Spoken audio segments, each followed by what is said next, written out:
Hello friends, welcome to our channel E mentor. आज हम लोग डिस्कस करेंगे सर्कुलर फ्लो ऑफ इनकम को।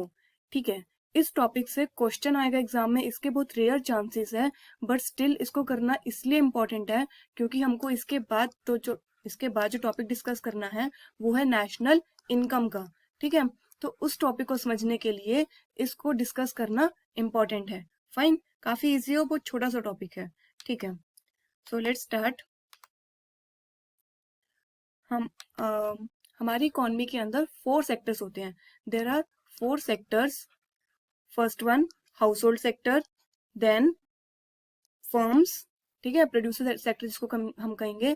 थर्ड होता है हमारे पास गवर्नमेंट सेक्टर, एंड देन होता है हमारे पास रेस्ट ऑफ द वर्ल्ड। ठीक है, रेस्ट ऑफ द वर्ल्ड मतलब बाहर की दुनिया, मतलब उनसे हमारा ट्रेड करना, एक्सपोर्ट इंपोर्ट, वो सब। ठीक है, तो बेसिकली हमारे पास 4 सेक्टर्स होते हैं: house hold, producer sector, government sector and rest of the world.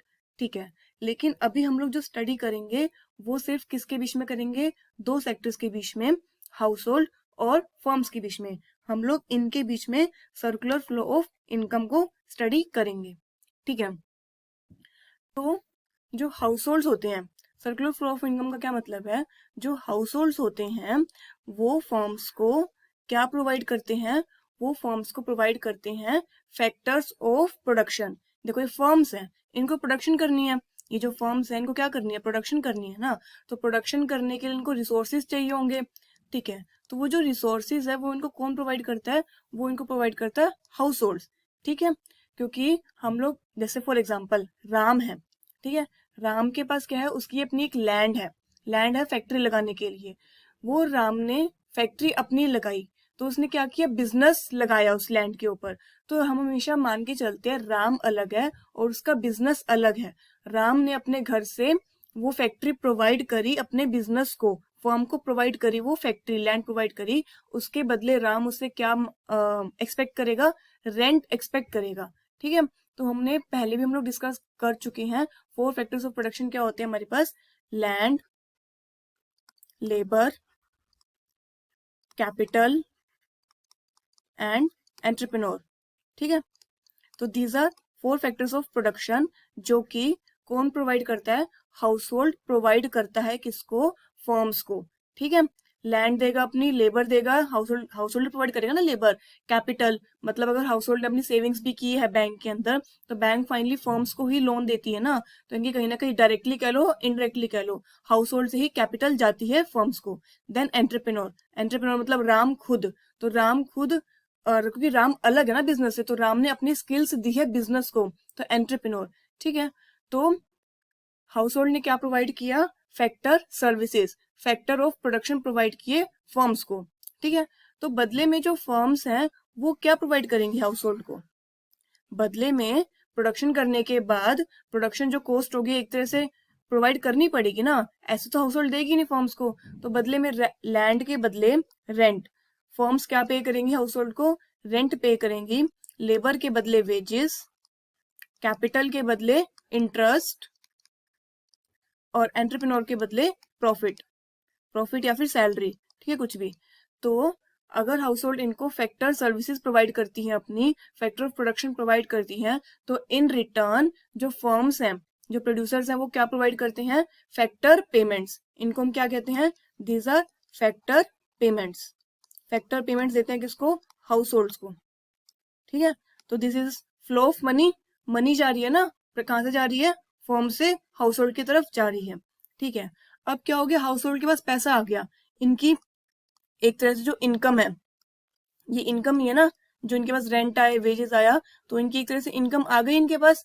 तो अब इनकम आ गई, तो अब ये लोग क्या करेंगे? खर्चा करेंगे उस इनकम से, क्योंकि अब इनकम आ गई है। तो हमने जो फॉर्म्स में चीजें बनाई हैं, प्रोडक्शन की है, वो जरूरत पड़ेगी हाउस होल्ड को खरीदने की, है ना, क्योंकि अब हाउस होल्ड के पास क्या आ गई है? इनकम आ गई है।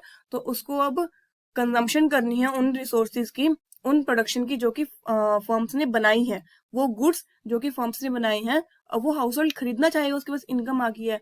तो यानी कि अब क्या होगा हमारे पास? Consumption expenditure. हाउस होल्ड ने क्या किया? कंजम्पशन एक्सपेंडिचर, इसने खर्चा किया अपनी उस इनकम से। कंजम्पशन एक्सपेंडिचर किया, ठीक है। और बदले में फर्म्स ने इनको क्या प्रोवाइड किया, फर्म्स ने इनको क्या प्रोवाइड किया, गुड्स एंड सर्विसेज। जो अपने गुड्स बनाए थे वो फर्म्स ने किसको दे दिए, हाउस होल्ड को दे दिए। तो this is the circular flow of income. इसको हम कहते हैं circular flow of income two sector economy में। हमने सिर्फ अभी टू सेक्टर्स को लिया, हाउस होल्ड को और फर्म्स को। जो फोर फैक्टर्स है दैट इज गवर्नमेंट और रेस्ट ऑफ द वर्ल्ड, हमने उनको स्टडी नहीं किया, हमारे सिलेबस में इतना ही है, ठीक है। तो हम लोगों ने क्या देखा कि सबसे पहले रिसोर्सेज हाउस होल्ड प्रोवाइड करेगा फर्म्स को। रिसोर्सेज का मतलब लैंड, लेबर, कैपिटल, एंटरप्रेन्योर, ये सब हाउस होल्ड ने प्रोवाइड करे फर्म्स को, ठीक है। इन रिटर्न फर्म्स ने हाउस होल्ड को क्या दिया, rent, wages, interest and profit, these are factor payments, ठीक है।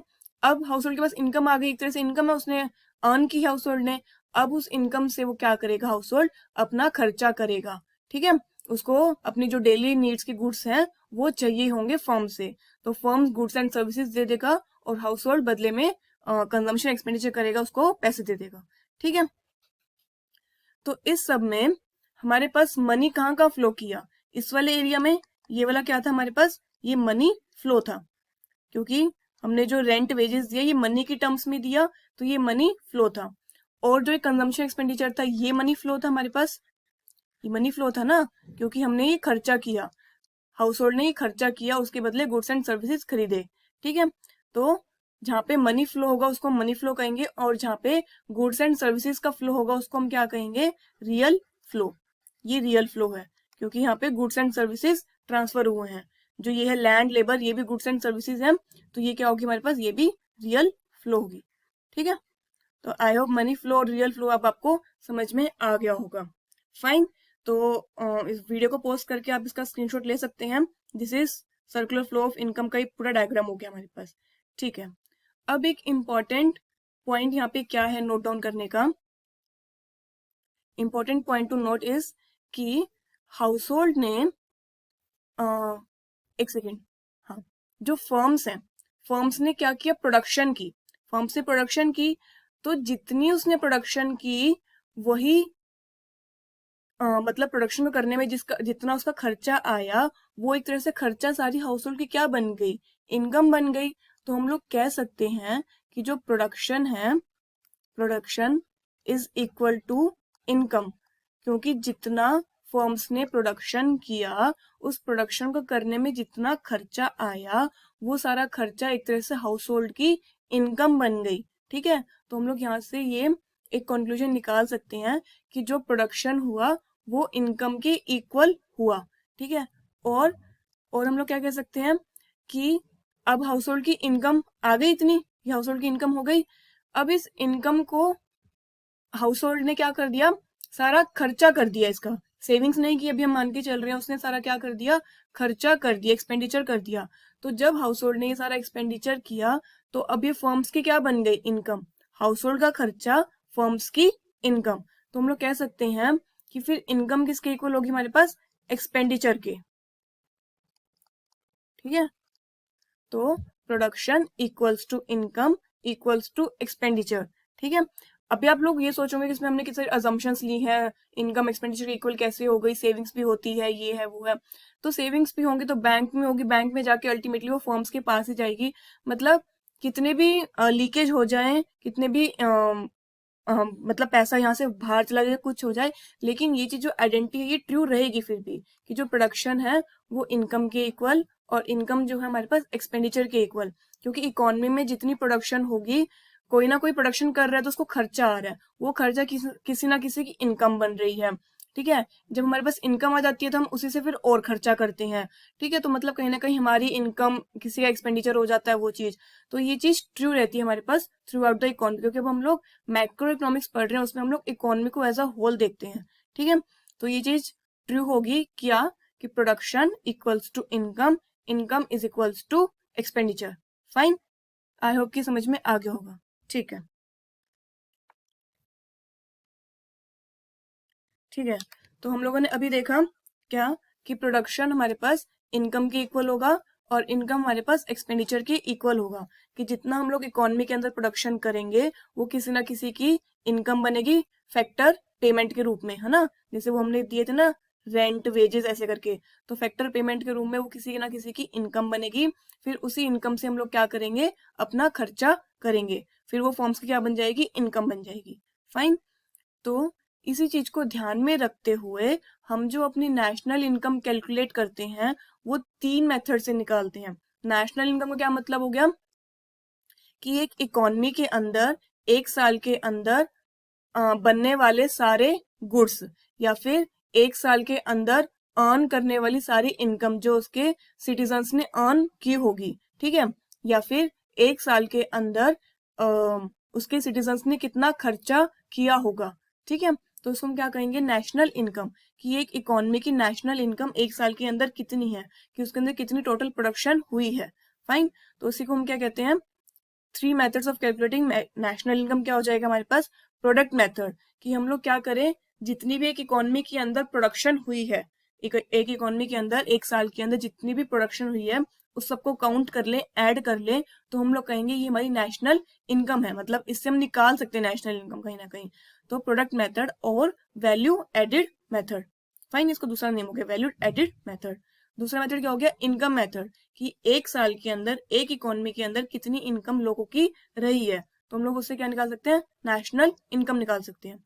तीसरा मेथड क्या हो जाएगा, एक्सपेंडिचर मेथड, कि एक इकोनॉमी के अंदर एक साल के अंदर कितना खर्चा हुआ है, क्योंकि खर्चा हमने कर दिया, मान लो हमने सेविंग्स भी की होगी, तो वो सेविंग्स कहीं ना कहीं किसी और का खर्चा बनी होगी, तो टोटल एक्सपेंडिचर जितना इकोनॉमी के अंदर हुआ होगा उतनी हमारी क्या हुई होगी, नेशनल इनकम हुई होगी।